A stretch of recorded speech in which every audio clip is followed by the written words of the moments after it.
For some reason, I find myself watching a lot of like 70s and 80s comedy movies. Well, this is one of them. Young Doctors in Love.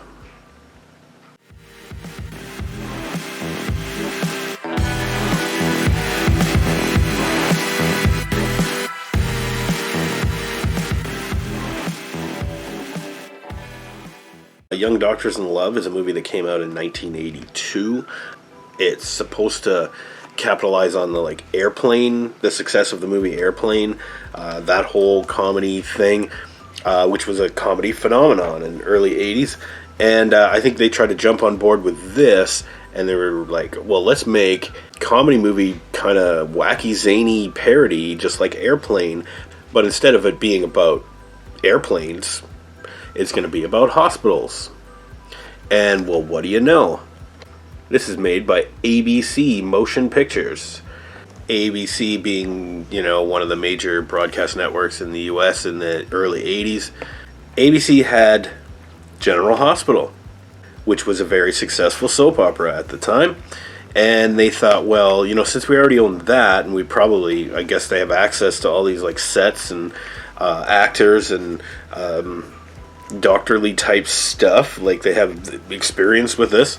They're like, we're going to make our own comedy movie, and it's going to be all about hospitals, and it's going to be kind of like a soap opera in a way. Maybe it'll parody the soap opera. The irreverent, ridiculous comedy that you might find in Airplane. But they didn't quite get there. The movie takes place in this one hospital, of course. There's a bunch of first-year intern doctors working there, and it's all about their first year of working in the hospital. So basically, we get to see this hospital from January 1st all the way till December 31st. And all kinds of wacky stuff happens at this hospital. Pretty thin comedy premise. There's a couple of storylines story threads that go through this movie, but mostly it's just there to set up one medical joke after another. Some of them are really tasteless. Some of them come out of nowhere and are actually pretty funny. There's lots of funny actors, lots of funny people in this movie. Well, our lead character is played by Michael Mckeon, who actually was in another movie that I just reviewed a while ago, Used Cars. Michael Mckeon played Lenny of Lenny and Squiggy on Laverne and Shirley. I mean, he's no Lenny in this movie. He's this brilliant doctor, and he's super smart. He knows the answers to everything, but he doesn't relate to people very well, and he's also afraid of cutting the skin and seeing blood. He faints at the sight of blood or something like that, and that's his comedy setup. The story mostly involves him and Sean Young, who is another co-worker, another doctor.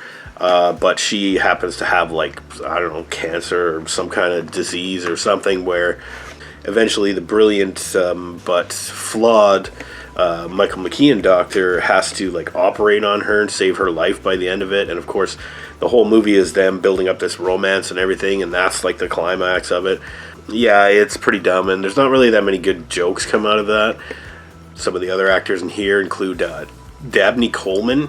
I don't know if you know who Dabney Coleman is, but I've seen this guy in a million movies. He was famous comedy actor. He was in 9 to 5. He played the boss in 9 to 5. Anyway, Dabney Coleman is the funniest guy in this whole movie. He's this really arrogant, super rich, real asshole of a doctor. And he gets some of the funniest lines, that show he's just an uncaring, unfeeling jerk, and he's just in it for the money, and everybody else is beneath him. And this guy knows what he's doing. He knows how to make people laugh, how to act to make people laugh, and so do all the other guys. It's just that some of them jokes. There's a running gag with Hector Elizondo. He's a mob guy or whatever, and his dad goes to the hospital with a stroke or something like that, and he has to keep visiting him in the hospital, but he has to go in disguise for whatever reason.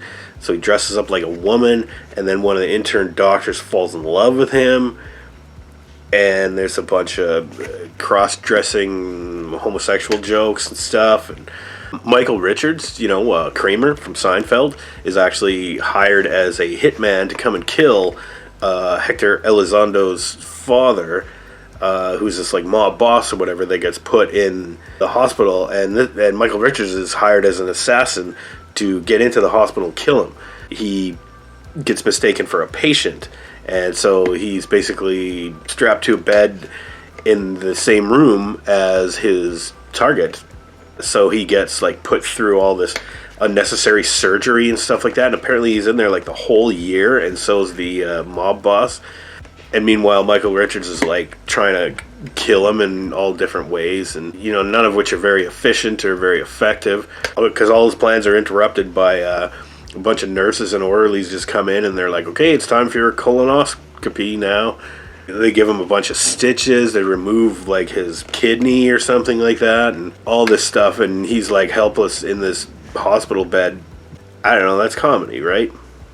There's another joke about like voyeurism. Harry Dean Stanton is up in the medical, like they're in the gallery kind of thing, where they look down on the operating table and all that stuff, and our two main protagonists are having sex in the operating room, with all the bleachers and stuff set up around it, and like they don't know anybody's there, and Harry Dean Stanton kind of hides in the shadows and watches them have sex, and that's kind of not that funny.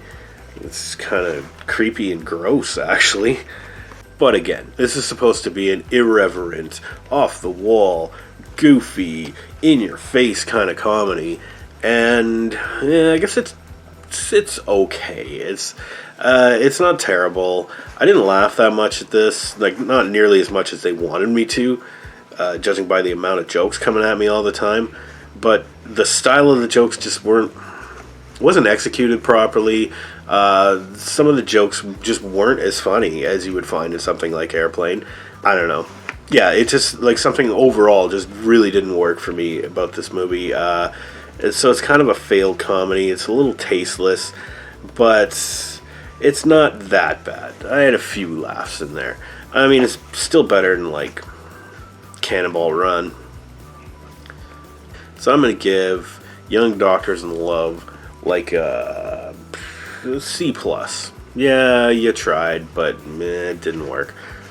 This is a motion picture made by a television company trying to replicate or emulate another film, Airplane, and try to capture that audience with what seems to be kind of slapped together material. There's a few good performances stick out in this, but overall, I wasn't that impressed.